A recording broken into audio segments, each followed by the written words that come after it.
Hey everyone, welcome back to the channel, and today I've got a selection of CD purchases from charity shops to show you, and there's also one or two that came from a recent car boot sale as well, and these were all £1 or less. And first up, it's Bobby Womack, the poet, and this was his comeback album in 1981. It was a very big seller at the time. Listening to it now in 2021, the 1980s production really does its best to try and turn this into bland chart music, but I think his classic soulman vocals and also the strong songwriting, both from Bobby Womack and also from his brother Cecil, win out in the end, and I think this is a really good album. Next, a name that's new to me, C.W. Stone King, and the album Gone Boogaloo. He's an Australian blues artist. He mainly plays banjo, but on this album he plays Fender Jazzmaster guitar. I think what lifts this into the sort of interesting area is the fact that it's all recorded live in the studio, and he's used a lot of vintage equipment as well to give it quite an authentic sound. Certainly not a classic album, but I'm quite happy to have that one.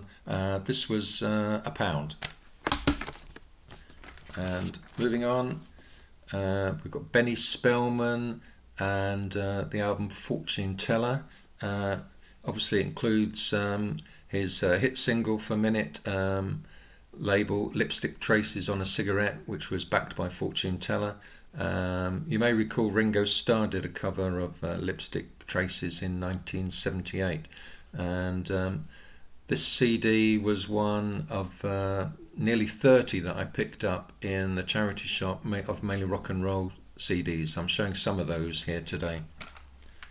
Right. Next up, it's Warren Smith. The album's called Rockabilly Legend, and it's part of the Complete Rock and Roll series, which was put out by the Charlie label a few years ago, with these very distinctive front covers to them. It contains Sun recordings, including his first successful single for the label, which was Rock and Roll Ruby, which was a Johnny Cash song. Next, we've got a triple CD put out by EMI, which celebrates the first 20 years of The Shadows. It's got 75 tracks, and I picked this up for an incredible 25p in a charity shop.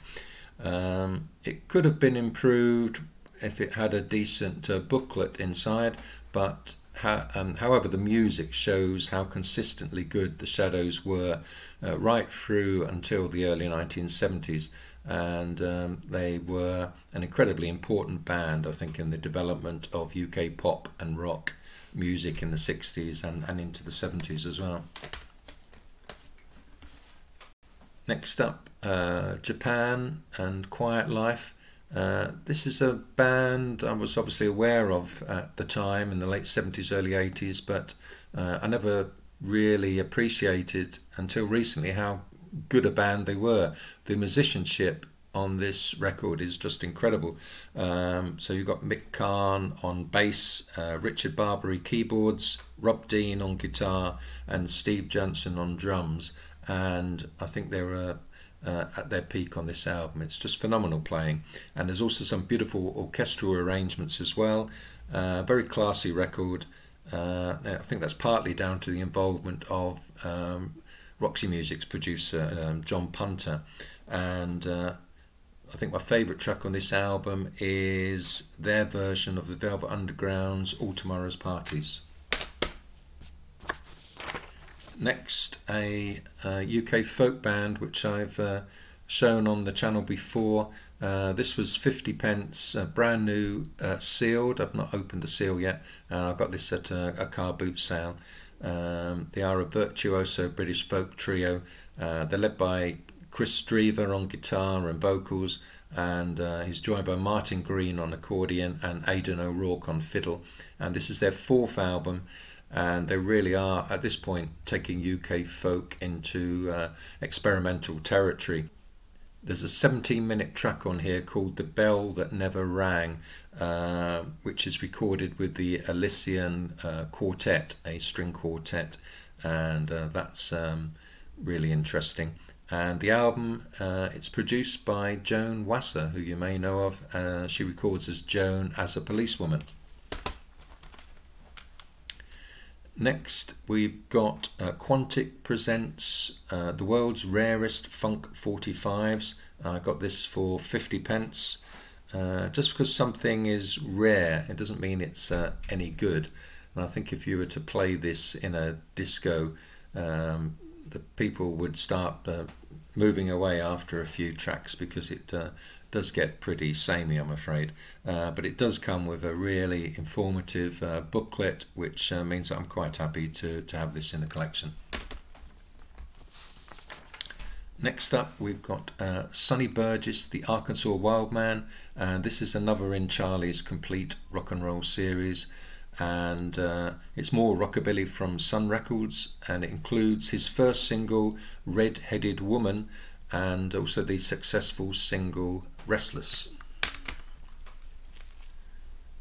And this is another of the brand new sealed CDs that I picked up at a recent car boot sale for 50p by the KASAI ALLSTARS. This is trance-inducing music, a mix of traditional African music and electric guitars. It's their second album. They're a 25-strong musical collective based in the Democratic Republic of the Congo. I've obviously not opened the seal on this record, but I have dipped into some of their stuff on YouTube, and I'm not quite sure yet whether I'm going to enjoy this. But we'll see. It's a double CD, by the way, so you get more than 100 minutes of music on here. So not bad, obviously, for 50p. And next we have Ooby Dooby, Roy Orbison. These are tracks from the Sun years. It says on the front the definitive remastered edition, and it's a useful way to hear his Sun singles, additional Sun recordings, and also there's 8 guest appearances that he made with other artists as well. This came out on the Hoodoo record label. By the way, I'll be including details in the description below of the CDs which I'm mentioning here. And next we've got, and this was another of the £1 rock and roll purchases, Ray Smith, Rockin' Little Angel at the Sun Years Plus. And this came out on Bear Family, the German label, which I consider to be the best reissue label in the world. And it comes with a really nice booklet inside. I'll just show you a couple of pages at random.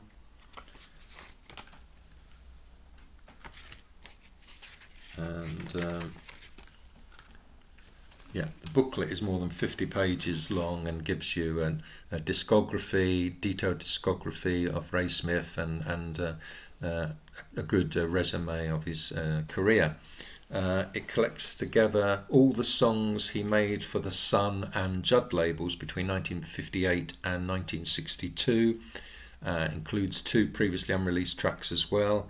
Sorry, not 2, 10 previously unreleased tracks as well.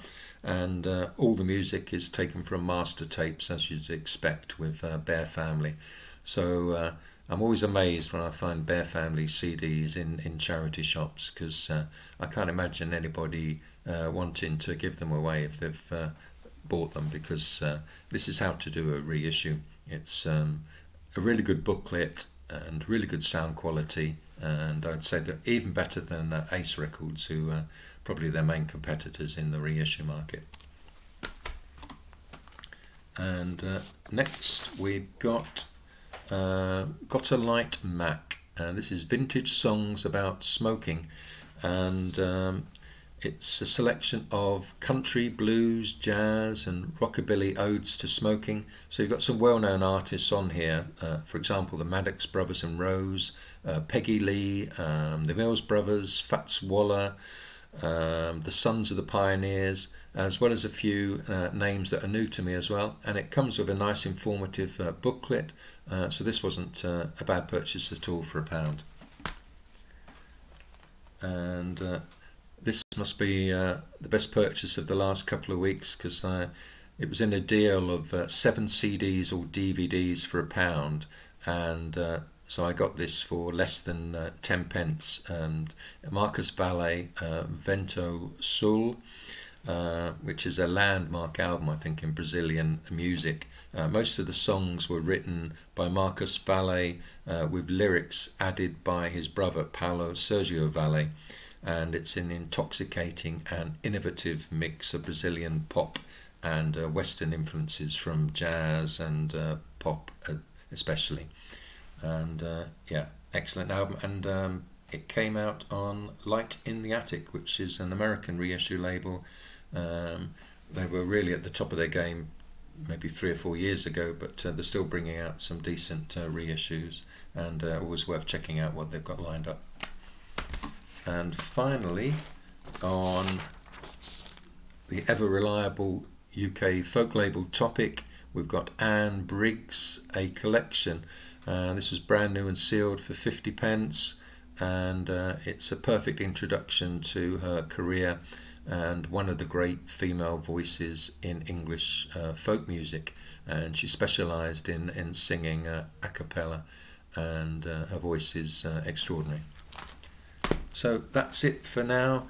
I've just only shown a few of the rock and roll CDs that I found, so in the next video I'll show a few more of those and any new purchases that I pick up in the meantime.